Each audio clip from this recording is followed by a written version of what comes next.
Assalamualaikum warahmatullahi wabarakatuh. Selamat datang kembali teman-teman semua pada mata kuliah pemodelan matematika. Setelah 2 minggu lalu kita belajar mengenai chemical engineering tools dan juga pemodelan matematika pada kasus neraca massa. Minggu ini kita lanjutkan materinya pada pemodelan matematika kasus-kasus neraca panas. Yang akan kita pelajari, yang pertama ada jenis-jenis panas, kemudian yang kedua elemen volume, dan yang ketiga baru kita pelajari kasus-kasus pemodelan matematika pada neraca panas. Sebelum kita lanjutkan materi pada pertemuan kali ini, marilah kita membaca basmalah terlebih dahulu. Bismillahirrahmanirrahim. Dan saya persilakan teman-teman untuk berdoa dan membaca Al-Quran terlebih dahulu.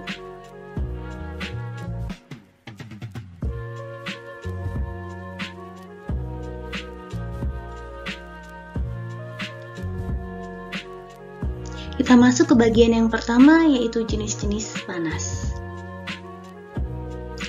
Heat transfer atau panas secara umum adalah energi panas yang terjadi karena adanya perbedaan temperatur, sehingga akan terjadi perpindahan panas dari satu titik ke titik lainnya. Jenis-jenis energi ada dua. Yang pertama, energi yang tersimpan di dalam benda, dan yang kedua adalah energi yang berpindah. Untuk yang pertama, energi yang tersimpan di dalam benda, yang pertama ada energi kinetik, di mana energi kinetik adalah EK sama dengan setengah mv kuadrat. Kemudian yang kedua ada energi potensial, yaitu energi yang terjadi karena adanya perbedaan ketinggian atau gaya gravitasi. Dituliskan biasanya sebagai EP adalah M dikalikan dengan gaya gravitasi dikali dengan ketinggian. Kemudian yang selanjutnya ada energi dalam yang disimbolkan sebagai U. Ini merupakan energi internal di dalam benda karena adanya pergerakan molekul-molekulnya. Dan yang terakhir adalah entalpi, di mana entalpi atau H sama dengan U ditambah dengan P dikali V, atau energi dalam ditambah dengan kerja yang terjadi di dalam sistem. Kemudian untuk yang kedua atau energi yang berpindah, yang pertama ada energi yang terbawa di dalam materi yang masuk atau keluar sistem, atau di sini sebagai fungsi dari entalpi atau panas, di mana panasnya adalah M dikalikan dengan Cp dikalikan dengan dt. Kemudian yang kedua ada panas yang masuk atau keluar akibat adanya perbedaan temperatur sistem dengan lingkungan. Ini misalnya ada panas yang ditambahkan atau panas yang diambil dari sistem. Kemudian yang ketiga ada kerja yang terjadi di dalam sistem. Pada perubahan panas yang terjadi pada bahan yang terbawa oleh arus masuk atau keluar, itu entalpi atau kalornya dibagi menjadi dua jenis. Yang pertama adalah panas sensibel. Panas sensibel itu perubahan energi yang terlihat sebagai perubahan temperatur. Jadi adanya perubahan temperatur misal dari 30 derajat Celcius kemudian dipanaskan menjadi 80 derajat Celcius, itu adalah panas sensibel. Jadi perubahan energi dapat kita lihat sebagai perubahan suhu. Hubungan antara perubahan energi benda dan suhu ada dua. Yang pertama, jika terjadi pada volume tetap. Pada volume tetap dikenal sebagai kapasitas panas pada volume tetap atau CV, di mana CV adalah DU per dt pada volume tetap. Jadi di sini CV ini adalah perubahan energi dalam terhadap perubahan suhu pada volume tetap. di mana CV ini adalah banyaknya panas yang diperlukan untuk menaikkan suhu benda atau materi pada volume tetap. Sedangkan pada tekanan tetap dikenal sebagai CP, di mana CP adalah perubahan entalpi terhadap perubahan suhu pada tekanan tetap. Jadi CP ini adalah banyaknya panas yang diperlukan untuk menaikkan suhu benda atau materi pada tekanan tetap. Nah, pada industri dan kasus sehari-hari kita lebih sering berhubungan pada sistem-sistem atau kasus yang berada pada tekanan tetap dibandingkan pada volume tetap, sehingga kita lebih sering menggunakan CP dibandingkan dengan CV, terutama di industri kita dan juga perhitungan panas itu lebih sering digunakan CP, karena CP adalah perubahan entalpi terhadap perubahan suhu pada tekanan tetap, dan juga perubahan energi dalam itu cukup sulit untuk dihitung. Jadi kita lebih mudah untuk menghitung CP dibandingkan dengan CV. Jadi ini yang pertama adalah panas sensibel yang terlihat sebagai perubahan temperatur. Kemudian perubahan panas yang kedua itu adalah panas laten. Panas laten merupakan perubahan energi yang mengakibatkan perubahan fase, misalnya penguapan, pengembunan, kristalisasi, dan lain sebagainya. Perubahan fase untuk senyawa murni berlangsung pada suhu dan tekanan tetap. Misalnya air akan membeku pada suhu 0 derajat Celcius dan tekanan 1 atm dan akan menguap pada suhu 100 derajat Celcius dan tekanan 1 atm. Jika suatu sistem memiliki dua campuran dari dua senyawa, misalnya campuran alkohol air, maka kita tidak lagi berbicara tentang titik didih, tetapi kita berbicara mengenai bubble point dan juga dew point. Umumnya kalau kita menuliskan proses perubahan panas atau entalpi, kita menggambarkan menjadi sebuah grafik. Jadi panas sensibel digambarkan dengan garis yang naik, kemudian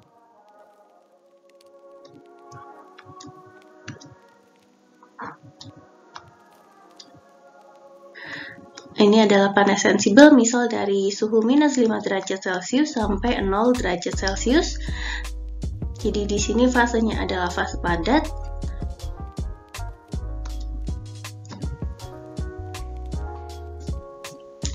Kemudian pada 0 derajat Celcius sampai akan terjadi perubahan fase dari padatan menjadi cairan. Kemudian naik lagi ini adalah sebagai panas laten dan naik lagi sebagai panas sensibel. Jadi ketika kita melihat sebuah sistem yang mengalami perubahan suhu, biasanya kita menggambarkan dalam bentuk diagram. Jadi panas sensibel digambarkan dengan garis naik, kemudian perubahan fase atau panas laten digambarkan sebagai garis lurus, di mana panas laten itu dihitung sebagai Q-nya adalah massa dikalikan dengan panas laten, sedangkan panas sensibel Q-nya adalah mCp dt. Pada perhitungan raca panas, selain panas yang terbawa di dalam benda maupun panas yang masuk dan keluar sistem, itu biasanya sangat erat hubungannya dengan heat transfer atau panas yang dipindahkan dari satu titik ke titik lainnya. Jadi heat transfer ini terjadi karena adanya perbedaan temperatur. Ketika ada perbedaan temperatur, maka pasti akan ada heat transfer. Heat transfer ini dapat terjadi melalui 3 cara. Yang pertama adalah konduksi, di mana pada konduksi panas akan merambat pada sebuah benda padat. Kemudian yang kedua ada konveksi, yaitu perpindahan panas dari sebuah surface padatan atau permukaan padatan menuju fluida yang bergerak. Kemudian yang ketiga adalah radiasi, di mana radiasi merupakan pertukaran panas, perpindahan panas yang terjadi pada dua surface, dua permukaan yang saling meradiasikan panas, saling memancarkan panas. Proses perpindahan panas yang akan lebih sering kita bahas yaitu konveksi dan juga konduksi. Untuk konveksi, di sini kalau kita gambarkan menjadi sebuah diagram, misal di sini ada sebuah heated surface. Karena heated surface berarti suhunya akan lebih tinggi dibandingkan dengan fluida sekitarnya, sehingga akan ada perpindahan panas dari heated surface atau permukaan yang dipanaskan menuju fluida di sekitarnya. Jadi akan terjadi perubahan temperatur atau gradien temperatur, di mana suhu yang paling tinggi adalah suhu permukaan, yaitu TS. Kemudian semakin lama dia akan semakin turun sampai suhunya sama dengan fluida di sekitarnya. Sehingga pada konveksi berlaku hukum Newton's law, yaitu flux panas konveksi sama dengan H dikalikan dengan TS minus T tak berhingga. Ini adalah suhu fluida. Jangan bingung, di sini Q-nya adalah flux panas. Jadi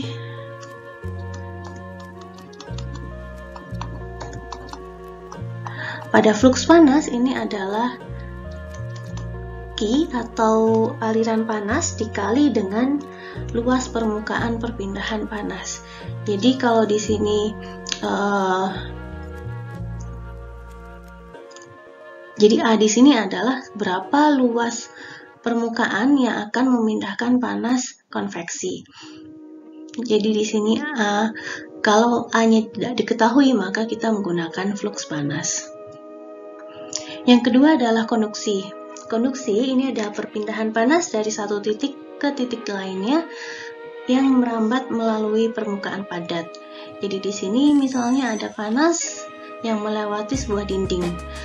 Mula-mula suhunya adalah T1, kemudian dia akan melewati dinding, semakin turun suhunya sampai T2, di mana akan ada perubahan temperatur dari T1 sampai T2 sepanjang dinding setebal L. Nah, di sini artinya ada perubahan temperatur terhadap perubahan jarak, sehingga bisa kita katakan bahwa temperatur di dalam dinding ini merupakan fungsi dari jarak atau dt per dx. Jadi pada konduksi berlaku Fourier's law, di mana flux panas Ix sama dengan minus K, koefisien konduksi, dikalikan dt per dx, perubahan suhu terhadap perubahan jarak. Nah, jika suhu T1, T2 diketahui dan juga L-nya diketahui juga, maka kita bisa menuliskan ini sebagai persamaan linier. Jadi panas konduksi adalah K dikalikan dengan delta T per L. Sama, di sini Qx merupakan flux panas, heat flux, di mana Q aksen yang merupakan panasnya dikali dengan permukaan. Misal di sini panas merambat dari titik T1 sampai T2. Jadi misal dindingnya ini sepanjang P, kemudian ini adalah lebarnya L, sehingga A di sini atau luas perpindahan panasnya itu luas permukaannya adalah P dikalikan dengan L. Karena sepanjang ini, sebesar ini akan memindahkan panas dari titik 1 menuju titik 2.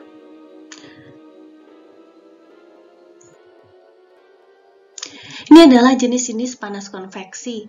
Jadi panas konveksi ini yang pertama bisa force flow atau force convection. Jadi misal ada sebuah permukaan panas, kemudian fluida di sekitarnya itu didorong menggunakan kipas atau menggunakan blow dan lain sebagainya. Itu disebut dengan force convection. Kemudian yang kedua itu adalah natural convection. Jadi kalau natural convection ini udara biasa akan tanpa dipaksa untuk bergerak, itu merupakan natural convection. Jadi udara hanya naik karena adanya buoyancy atau kayak apung. Kemudian yang ketiga contohnya adalah boiling water. Jadi panas dari sebuah hot plate akan ditransferkan menuju fluida atau di sini contohnya air. Kemudian yang keempat contoh dari konveksi ini adalah kondensasi. Jadi kalau kita punya botol isinya air dingin, maka kalau kita taruh di udara biasa, lama-kelamaan akan terjadi embunan di sekitar botol. Nah, ini adalah salah satu contoh panas konveksi, di mana udara sekitarnya akan mengembun di botol karena panasnya diambil oleh cold water yang ada di dalam botol. Sekarang kita masuk ke bagian yang kedua, yaitu elemen volume. Tadi kita sudah pelajari sebelumnya bahwa baik konveksi maupun konduksi, keduanya membutuhkan perhitungan luas perpindahan panas. Nah, elemen volume ini adalah salah satu cara untuk mempermudah kita untuk menghitung berapa luas permukaan perpindahan panas yang terjadi di dalam sistem. Nah, apa itu elemen volume? Elemen volume kita simbolkan sebagai delta V. Itu adalah bagian volume terkecil yang mewakili suatu model. Baik semua peristiwa yang terjadi pada model, baik itu transfer massa, transfer momentum, dan juga transfer panas, ini akan terjadi juga pada elemen volume. Nah, elemen volume ini dapat menentukan distribusi suatu variabel. Apakah itu suhu, apakah itu konsentrasi, atau momentum. Untuk lebih mudahnya, biasanya saya menganalogikan elemen volume ini seperti kita kalau masak itu untuk mengetahui apakah rasanya sudah pas atau belum, biasanya kita akan mencicipi dulu sayurnya, mencicip sedikit 1 sendok. Nah, 1 sendok ini itu sama seperti elemen volume. Jadi kita mencicipi sedikit untuk tahu apakah rasa sayur yang sudah kita buat itu sudah sesuai atau belum. Jadi sendok ini seperti bagian kecil yang mewakili mewakili model yang lebih besar. Jadi sama seperti elemen volume. Jadi kita mengambil elemen volume ini untuk mengetahui apa saja yang terjadi di sistem yang lebih besar. Dan kita harus memastikan bahwa elemen volume yang kita ambil ini memang sudah mewakili keseluruhan distribusi yang ada di dalam sistem. Misalnya kalau tadi sayur, itu kita sudah memastikan bahwa semuanya diaduk, kemudian rasanya kita pastikan sama di setiap titik, dan lain sebagainya. Begitu juga dengan elemen volume. Nah, elemen volume ini tergantung pada bidang atau model yang kita lihat. Apakah bidangnya itu planar, apakah silindris, ataupun bola. Kalau planar, volumenya adalah panjang kali lebar kali tinggi. Kemudian silinder, volumenya luas alas kali tinggi, di mana luas alasnya adalah luasan lingkaran πr². Kemudian untuk sfir atau bola, volumenya adalah 4/3 dikali dengan πr², dan luas alasnya adalah 4 kali π kali r². Nah, ini kalau bidangnya utuh. Untuk elemen volume, kita tidak melihat itu sebagai sebuah bidang utuh. Jadi kita lihat bagaimana dari model ini yang bisa kita ambil menjadi contoh sistem yang kita tinjau. Sekarang kita bahas bidang yang pertama, yaitu bidang planar atau bidang kubus. Pada bidang kubus memiliki 3 sumbu, X, Y, dan Z. Misal di sini panjangnya adalah P, kemudian lebarnya L, tingginya T, maka di titik ini adalah titik X sama dengan 0 dan ujungnya adalah titik X sama dengan P. Nah, misal ini adalah sebuah batang logam yang menempel di sebuah dinding. Jadi ini adalah pada saat X sama dengan 0 ini menempel sebuah dinding, di mana dindingnya memiliki suhu T1 dan di ujung sini, di ujung ini, batang ini T-nya adalah T2, di mana T1 lebih besar dari T2. Jadi akan ada perpindahan panas yang terjadi dari T1 menuju T2 karena suhunya lebih tinggi dari T1 lebih tinggi. Nah, maka akan ada perpindahan panas sepanjang sumbu X.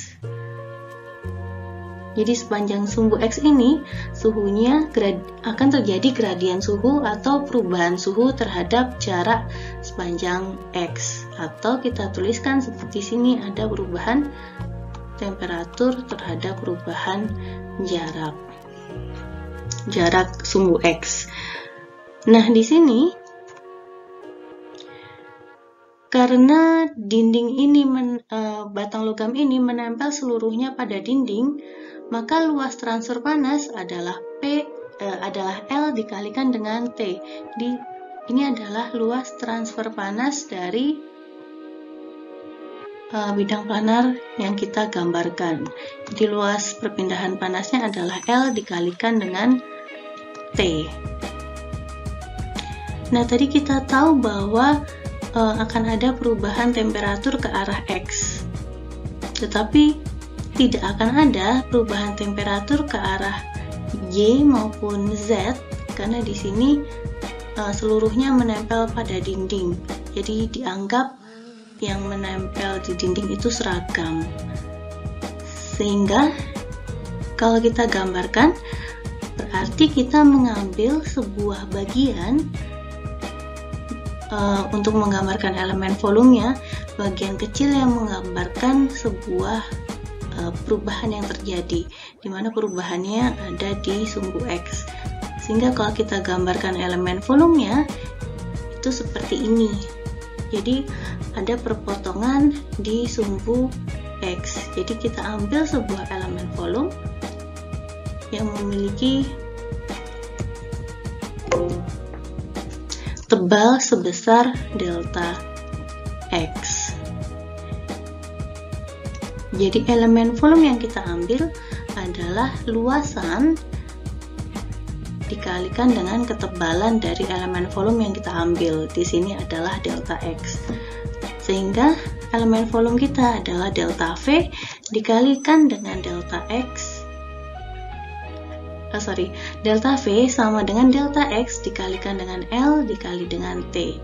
Di mana delta X ini merupakan inkremen dan L dikalikan dengan T ini adalah luas transfer panas. Jadi ini untuk bidang planar yang memiliki gradien pada satu sumbu. Nah, contoh lain jika misal kalau yang tadi contoh sebelumnya kan di sepanjang L ini suhunya seragam T1 dan juga sepanjang T ini suhunya seragam. Nah, misal sekarang suhunya yang tinggi ini hanya ada pada titik ini. Misal di sini titik T1. Jadi di ujung sini ini suhunya adalah T1. Maka akan ada perpindahan panas yang terjadi ke sumbu X dan juga ada perpindahan panas yang terjadi ke sumbu Y. Nah, pada kasus ini maka kita mengambil elemen volume yang mewakili keduanya, jadi mewakili sumbu X dan juga sumbu Y. Jadi kalau kita gambarkan, di sini kita ambil sebuah elemen volume pada sumbu X, di mana di sini adalah delta X. Kemudian kita gambarkan satu lagi elemen volume untuk mewakili sumbu Y, setebal delta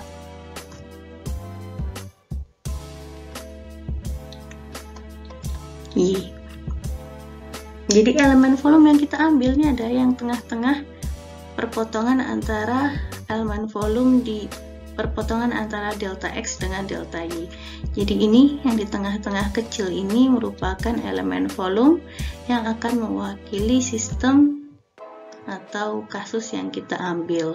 Jadi yang kecil di tengah ini merupakan elemen volumenya, setebal delta X dikalikan dengan delta Y.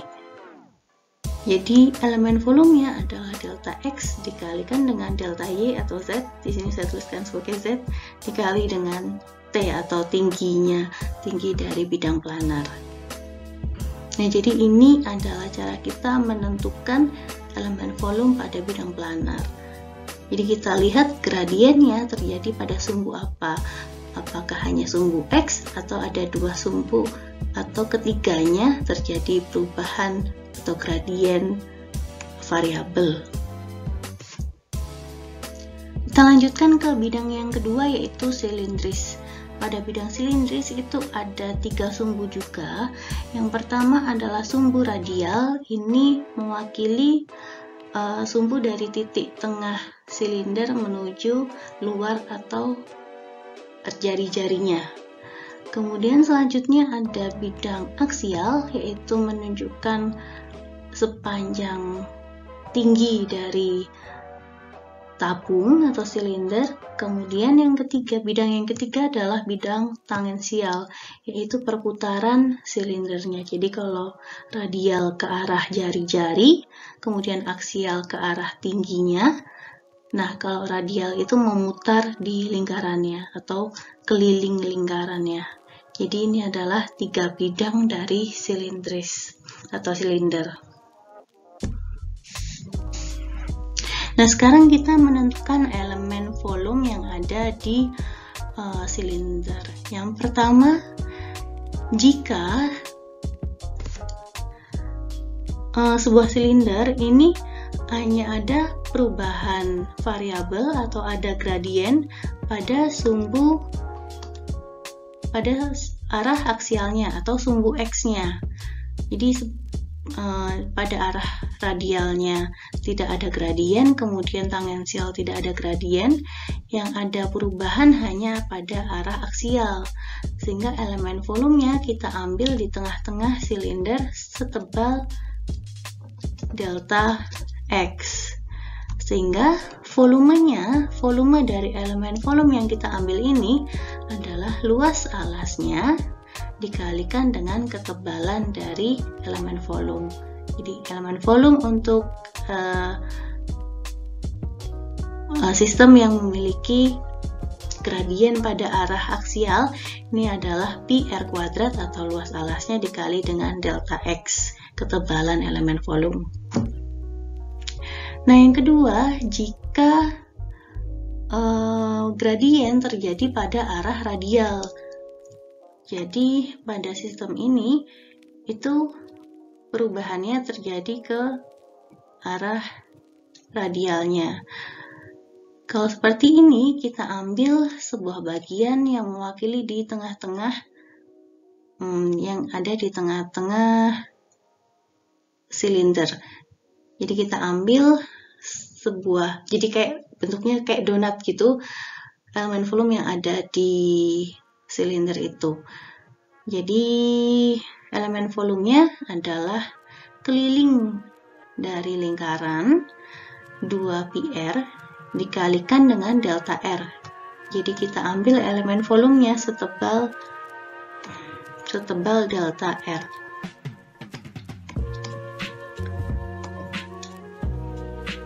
Dimana di sini adalah R-nya dari titik ujung menuju R.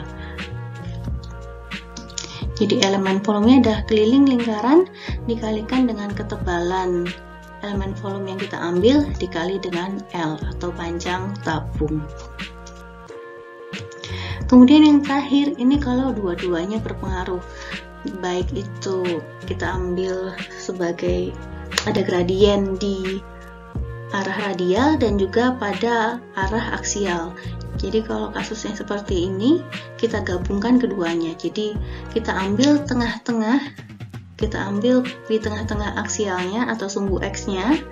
Jadi seperti ini, kemudian kita ambil juga di tengah-tengah sepanjang R-nya. Sehingga di sini kita ambil elemen volume setebal delta X dan juga setebal delta R.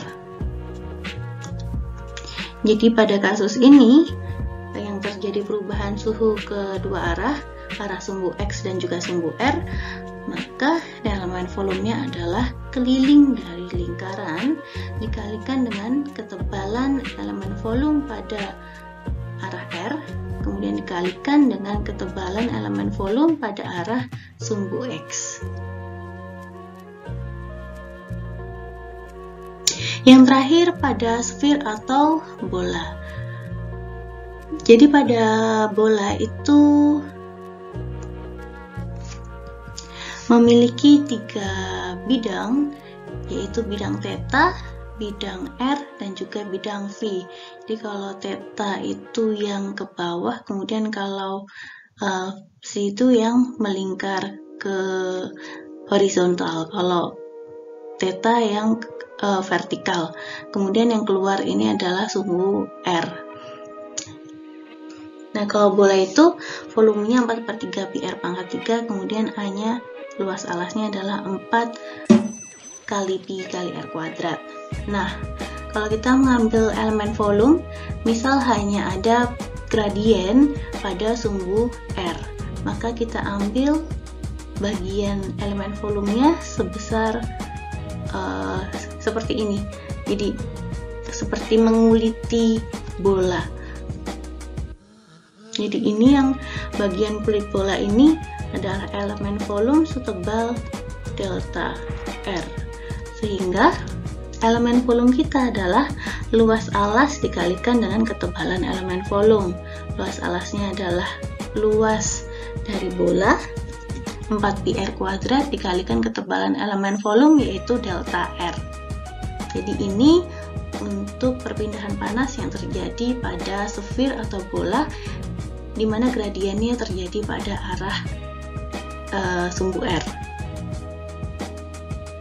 Sekarang kita masuk ke bagian yang ketiga, yaitu kasus-kasus pemodelan matematika pada neraca panas. Dalam menyelesaikan kasus-kasus pemodelan neraca panas, selalu ingat energi balance atau hukum kekekalan energi, bahwa energi tidak dapat diciptakan maupun dimusnahkan, tetapi energi dapat berubah bentuk menjadi bentuk yang lain. Maka pada neraca panas, sama seperti neraca massa, ada rate input, aliran energi yang masuk dengan aliran bahan, dikurangi rate output, panas yang keluar dari aliran bahan, ditambah dengan rate of generation atau consumption. Jadi apakah ada panas yang masuk atau panas yang keluar atau panas yang timbul dari reaksi atau kerja, sama dengan rate of accumulation, yaitu apakah ada akumulasi panas di dalam sistem. Jadi ini adalah basis perhitungan untuk pemodelan matematika dari neraca panas. Kita masuk ke kasus yang pertama, yaitu pendinginan fluida di dalam pipa. Ada sebuah pipa silinder dengan diameter D dan panjangnya L. Di dalamnya mengalir fluida yang akan didinginkan dengan kecepatan debit alir V0. Suhu dinding pipa dianggap tetap atau seragam sebesar Tw. Susunlah persamaan matematika untuk mencari distribusi suhu di dalam fluida pada keadaan steady. Kita gambarkan terlebih dahulu kasus ini.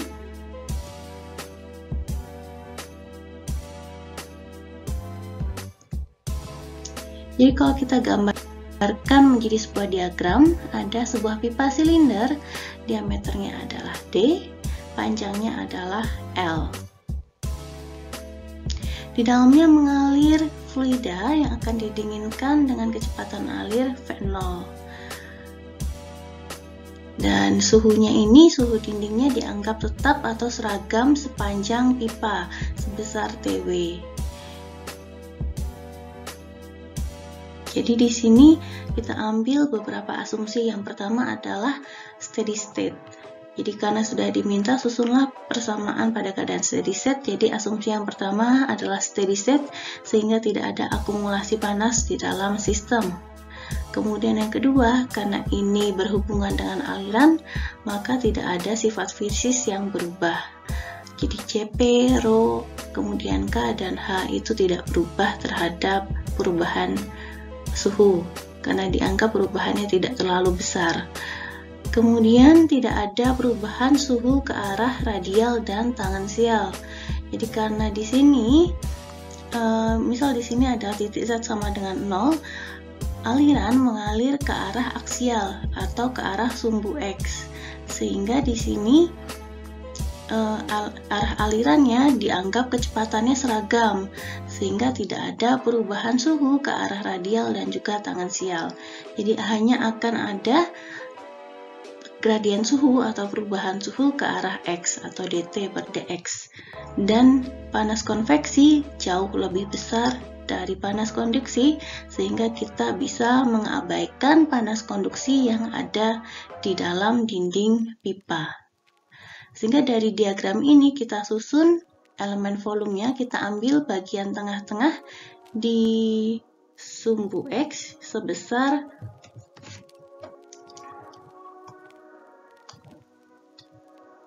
delta X. Tapi di sini karena gambarnya delta Z, jadi untuk menyamakan penulisan saya ganti menjadi delta Z. Jadi di sini ke arah delta Z, elemen volumenya sebesar delta Z kita ambil dan kita gambarkan di sini. Jadi ini adalah elemen volume kita setebal delta Z. Jadi di sini ujungnya ini adalah titik Z, kemudian karena di sini tebalnya sebesar delta Z, sehingga pada titik ini adalah titik Z plus delta Z.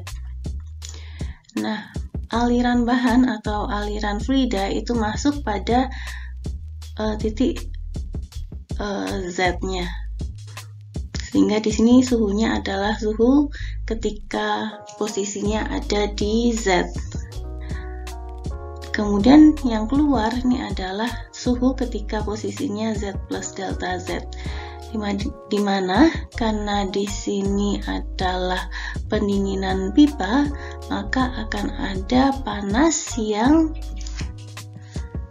konveksi yang keluar dari dinding pipa.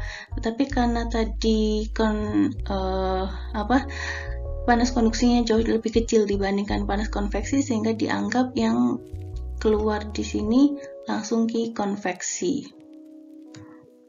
Jadi ini adalah aliran bahan kita. Yang pertama ada aliran bahan masuk, kemudian ada aliran bahan keluar, dan juga ada panas konveksi yang keluar dari sistem. Sekarang kita susun persamaan raca panasnya.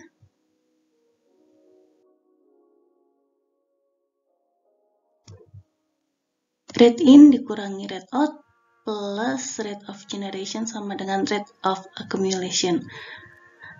Rate masuknya ini adalah bahan yang masuk ke dalam sistem. Bahannya tadi diketahui debitnya yaitu V0. Agar menjadi massa berarti harus dikalikan dengan Rho. Kemudian dikalikan dengan A, yaitu luas alas dari luas transfer panas yang dilewati oleh bahan, yaitu PR kuadrat, dikalikan dengan suhu pada saat titiknya sama dengan Z. Ini adalah rate heat flow yang masuk, dikurangi rate yang keluar, yaitu pada saat titiknya pada titik Z plus delta Z. Jadi di sini komponennya sama kecuali T-nya yaitu di mana T-nya ini merupakan fungsi dari jarak atau fungsi dari Z. Jadi T-nya yang keluar adalah pada titik suhu pada titik Z plus delta Z. Nah, kemudian ada panas yang keluar dari sistem.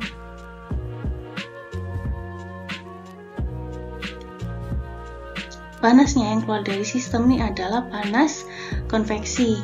Jadi panas konveksinya adalah luas alas dikalikan dengan koefisien konveksi dikali dengan perubahan suhu. Dimana di sini luas alasnya adalah keliling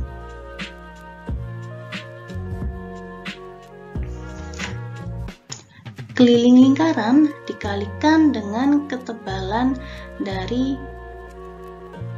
elemen volumenya. Jadi panasnya kan terjadi, transfer panasnya kan terjadi di selimut pipa. Jadi pada selimut pipa ini akan terjadi perpindahan panas secara konveksi, sehingga A-nya atau luasan transfer panasnya ini merupakan luas dari selimut pipa.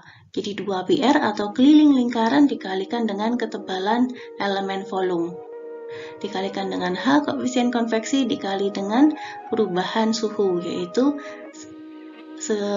T pada saat T rata-rata. Di sini ada garis di atas ini menunjukkan T rata-rata. Jadi karena kita belum tahu berapa suhu perubahan suhu dari dinding pipa ke lingkungan, sehingga dianggap ini sebagai T rata-rata pada titik pada sepanjang Z dikurangi dengan TW atau T dindingnya. Jadi di sini dikurangi dengan panas yang keluar atau heat loss yang keluar melalui dinding, yaitu panas konveksinya. Sama dengan rate of accumulation pada keadaan steady state, yaitu 0. Sekarang kita susun ulang persamaan energi balance kita. Untuk ruas heat flow in dan out-nya bisa kita gabungkan debit dikalikan dengan luas alas kali rho kali Cp dikali dengan T pada suhu pada titik Z plus delta Z dikurangi T pada titik Z per delta Z dikurangi dengan 2πr dikali dengan H dikali dengan selisih suhu. Nah, bagian ini merupakan definisi dari limit. Jadi kita anggap bahwa kita ambil delta Z itu sekecil mungkin sehingga dapat mewakili sistemnya. Jadi kita limitkan perubahan suhu yang terjadi di dalam sistem. Jadi limitnya, jadi suhunya ini kita limit, jaraknya kita limitkan ketika delta Z itu mendekati 0, sehingga ini merupakan definisi dari diferensial. Jadi limit dari T pada posisi Z plus delta Z dikurangi suhu T pada titik Z dibagi dengan jaraknya, selisih jaraknya atau delta Z ketika nilai delta Z mendekati 0 ini adalah dt per dz. Jadi bisa kita substitusikan bagian ini menjadi dt per dz. Sehingga persamaan menjadi V0 kali A rho Cp dt per dz plus 2πRH dikali dengan selisih suhu. Nah, di sini minusnya dihilangkan semua. Persamaan ini kemudian bisa kita sederhanakan lagi dengan menuliskan sebuah simbol baru, yaitu lambda merupakan 2πRH dibagi dengan V0 kali A rho Cp. Jadi persamaan akhir atau persamaan matematika yang menghubungkan antara suhu dengan jarak di dalam pipa ini adalah dt per dz ditambah lambda dikali T minus Tw sama dengan 0. Persamaan ini bisa diselesaikan melalui MATLAB dengan menggunakan fungsi Ode.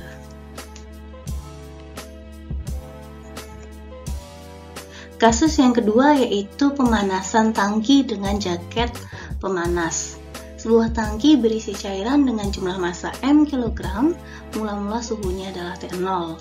Di sekeliling tangki dipasang pemanas jaket yang berisi uap jenuh, sehingga terjadi perpindahan panas dari uap yang mengembun ke dinding kettle secara konveksi, dan suhu dinding kettle akan berubah terhadap waktu.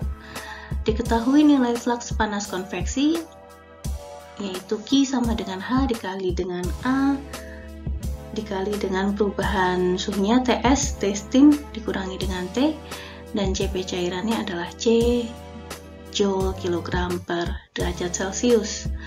Susunlah persamaan matematika untuk menghitung suhu dinding kettle sebagai fungsi waktu atau T sebagai fungsi T suhu sebagai fungsi dari T waktu. Nah, di sini kalau kita gambarkan, kita memiliki sebuah tangki di mana di dalamnya berisi cairan sebesar M kilogram.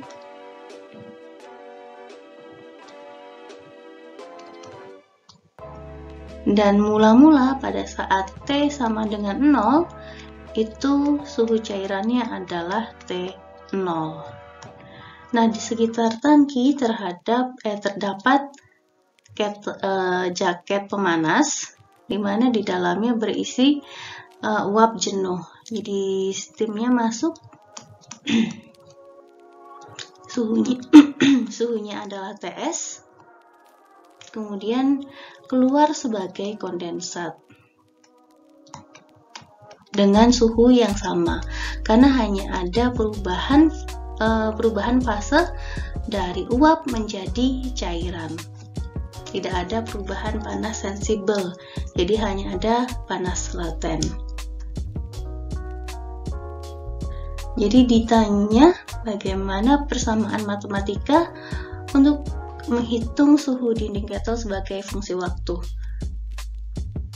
Jadi kalau bisa kita lihat di sini, kita lihat dulu komponen-komponennya. Jadi di sini inputnya ini adalah panas konveksi yang masuk dari jaket menuju fluida. Ini adalah Q konveksi. Ini adalah panas yang masuk ke dalam sistem. Jadi sistem yang kita tinjau ini adalah tangki, cairan yang ada di dalam tangki. Jadi di dalam cairannya ada perpindahan panas konveksi dari steam menuju cairannya. Kemudian outputnya di sini tidak ada output. Jadi kita anggap kettlenya terisolasi sempurna sehingga tidak ada heat loss di dalamnya. Jadi outputnya 0. Kemudian akumulasi ini adalah akumulasi panas yang terjadi di dalam sistem. Jadi sistem kita kan cairan yang ada di dalam tangki, sehingga akumulasinya adalah akumulasi panas yang terjadi di cairan di dalam tangki.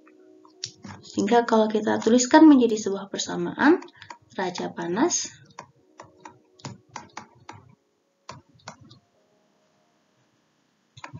input dikurangi output sama dengan akumulasi.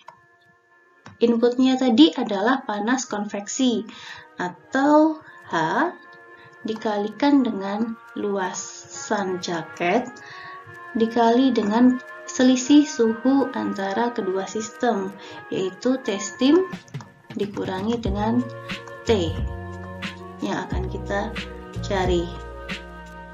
Dikurangi outputnya adalah 0 karena kita asumsikan sistem terisolasi, dan yang terakumulasi adalah panas yang ada di dalam cairan, sehingga akumulasinya adalah sebesar D per dt dari M kali CP dikali T, sehingga persamaan kita menjadi H dikali A dikali TS minus T sama dengan M dikali CP dt per dt.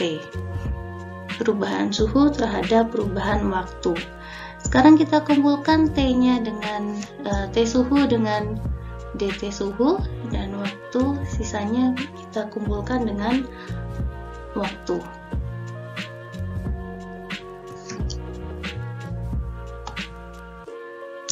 Sehingga tinggal kita kumpulkan tadi dari persamaan sebelumnya, DT kita kumpulkan dengan suhu juga, DT per TS minus T sama dengan HA per massa kali CP dikali D waktu.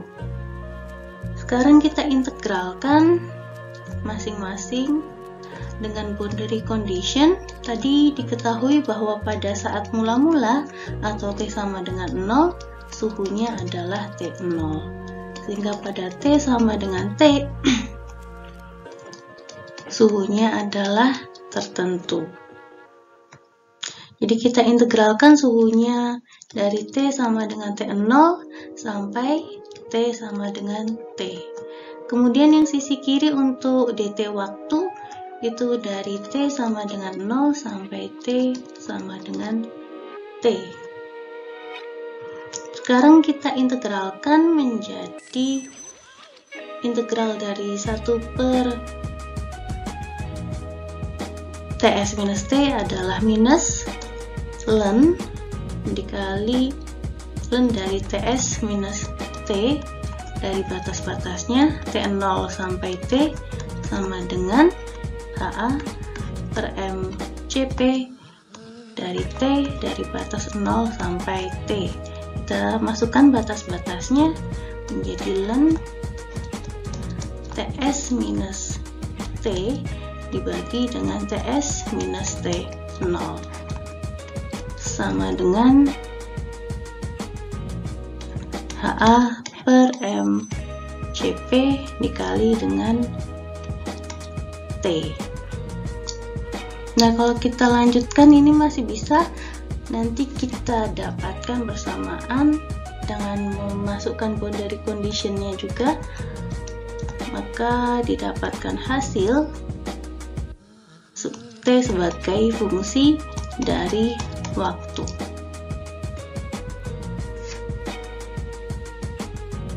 Kita masuk ke kasus yang ketiga, yaitu distribusi suhu dari logam.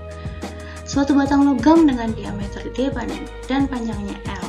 Kedua ujungnya melekat pada dinding-dinding yang memiliki suhu TA dan TB. Batang logam menggantung di udara dengan suhu udara TU.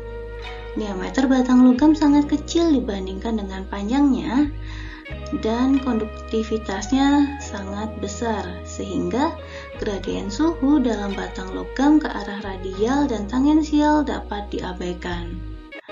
Di mana koefisien perpindahan panas antara permukaan batang logam dengan udara adalah H, maka susunlah persamaan matematika yang menghubungkan distribusi suhu batang logam pada keadaan steady. Pada kasus ini kalau kita gambarkan, ada dua buah dinding, suhunya adalah TA dan juga TB. Di antara dua dinding tersebut ada sebuah batang logam silinder dengan diameternya adalah D dan panjangnya adalah L. Nah, kita berarti kalau ada dua suhu yang berbeda, maka akan ada perpindahan panas yang terjadi sepanjang sumbu tersebut. Nah, di sini tadi sudah diketahui bahwa gradien suhu ke arah radial dan tangensial diabaikan karena yang pertama diameternya jauh lebih kecil dibandingkan panjangnya dan juga konduktivitas panasnya sangat besar, sehingga kita anggap bahwa perpindahan atau gradien suhu hanya terjadi pada arah sumbu X. Jadi kita ambil sebuah elemen volume yang mewakili sistem tersebut. Jadi kita ambil di tengah-tengah sebuah elemen volume sebesar delta X. Kita gambarkan delta X menjadi sebuah elemen volume yang lebih besar. Jadi di sini ada silinder. Ini adalah delta volume kita sebesar delta X. Nah, kalau kita analisis akan ada misal perubahan TA ini lebih tinggi dari TB, sehingga akan ada transfer panas dari TA menuju TB. Panasnya kalau merambat di dalam logam artinya adalah panas konduksi. Jadi ada panas di sistem ini akan ada panas konduksi masuk, kemudian akan ada panas konduksi yang keluar karena dia merambat di logam. Kemudian kita analisis lagi, batang logam ini menggantung di udara sehingga akan ada konveksi dari logam, batang logam menuju udara di sekitarnya, sehingga kita tambah satu lagi akan ada Ki konveksi yang terjadi di selimut permukaan dinding batang logam. Jadi kita memiliki komponen-komponennya. Yang pertama ada panas konduksi yang masuk ke elemen volume, kemudian yang keluar dari sistem elemen volume, dan yang terakhir ada panas konveksi yang keluar dari batang logam. Nah, dari elemen volume ini kemudian kita susun persamaan raja panasnya. Sekarang kita susun raja panasnya. Input dikurangi output sama dengan akumulasi. Nah, inputnya tadi adalah Ki konveksi pada titik X. Jadi kan elemen volumenya seperti ini. Jadi ini adalah titik X dan di sini titik X plus delta X. Jadi inputnya tadi ini adalah titik X. Jadi Ki konduksi pada titik X, kemudian dikurangi yang keluar. Yang keluar itu tadi ada dua. Yang pertama adalah Ki konduksi yang keluar, yaitu pada titik X plus delta X. Kemudian yang keluar lagi adalah Ki konveksi. Jadi kita tulis Kj sama dengan akumulasi. Akumulasinya tadi karena diminta sistemnya steady state, jadi akumulasinya 0.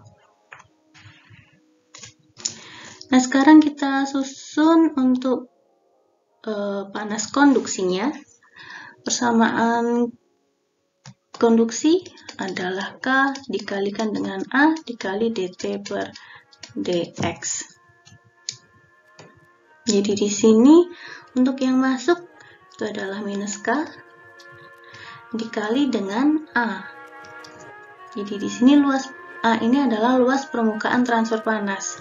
Nah, transfer panas terjadi pada lingkaran atau penampang lingkaran pada batang logam. Jadi A-nya adalah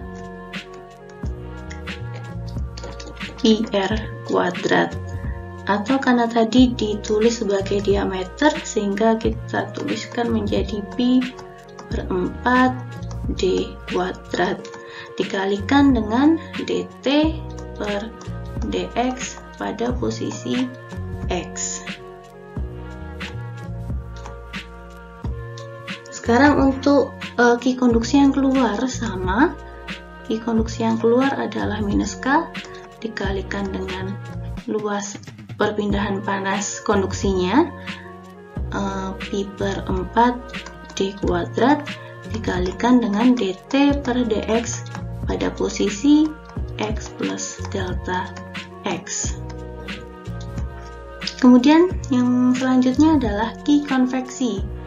Ki konveksi rumusnya adalah H A T dikurangi dengan T udara, T rata-rata. Jadi untuk Q konduksi adalah H dikalikan dengan A. A ini adalah luas permukaan dari konveksi. Nah, konveksinya tadi terjadi di dinding selimut dari tabung. Jadi A untuk konveksinya itu adalah luasan selimut dari batang logam.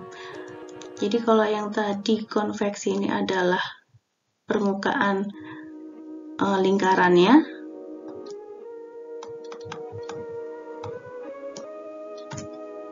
karena dia terjadi untuk konveksi terjadi di penampang lingkarannya, tetapi kalau konduksi terjadi di penampang lingkarannya, tetapi kalau konveksi terjadi di dinding selimut logam, batang logam. Sehingga untuk A-nya itu adalah keliling dari lingkaran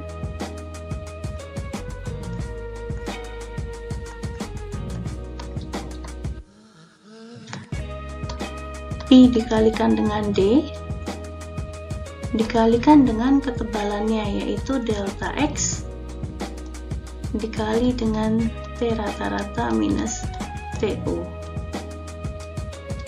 sama dengan 0.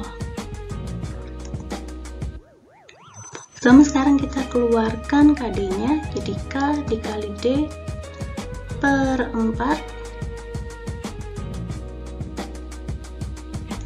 dikali dengan dt per dx pada posisi x plus delta x dikurangi dt per dx pada posisi x sama dengan H dikalikan dengan delta x dikali dengan T rata-rata minus TU. Di sini tadi lupa bilang kalau P dan D-nya kita coret.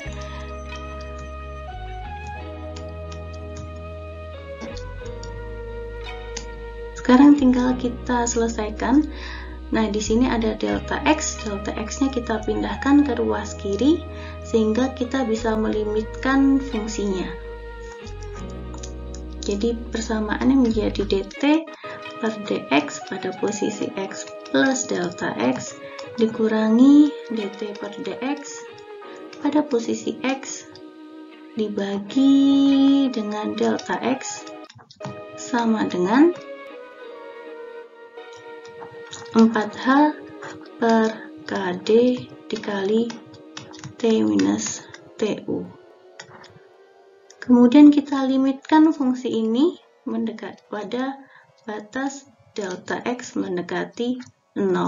Sehingga persamaan ini menjadi persamaan D per dx. Jadi yang ruas kiri tadi menjadi D per dx dari dt per dx sama dengan 4H per KD T minus TU. D per dx dikalikan dengan dt dx adalah d kuadrat T per dx kuadrat sama dengan 4H per KD dikali T minus TU. Dimana penyelesaiannya, boundary kita ketika menyelesaikan persamaan diferensial membutuhkan boundary condition atau kondisi batas. Pada saat X sama dengan 0, suhunya adalah TA, dan pada saat X sama dengan L, suhunya adalah TP. Nah, ini penyelesaian untuk transfer panas, konduksi, dan konveksi. Nah, kita sudah menyelesaikan materi pada pemodelan matematika untuk kasus neraca panas. Saya mau menyampaikan bahwa pada materi ini tidak ada pemrogramannya, karena OD itu hanya bisa untuk menyelesaikan dt per dx atau persamaan diferensial yang ordiner. Nah, ketika kita menyelesaikan tadi seperti contoh yang terakhir, d kuadrat t per dx kuadrat seperti itu, nah itu kita memerlukan fungsi yang lain, kita perlu finite approximation dan lain sebagainya. Jadi sepertinya cukup rumit untuk dilakukan, sehingga pada materi ini saya tidak mengcover pemrogramannya. Jadi mungkin nanti bisa menyusul di pemrograman komputer, karena saya ingat ada materi tersebut. Jadi mungkin bisa dipelajari lebih lanjut di praktikum pemrograman komputer. Baik, terima kasih teman-teman atas atensi dan perhatiannya dalam perkuliahan kali ini. Kurang lebihnya mohon maaf, semoga apa yang saya sampaikan ini bermanfaat. Akhirul kalam, wassalamualaikum warahmatullahi wabarakatuh.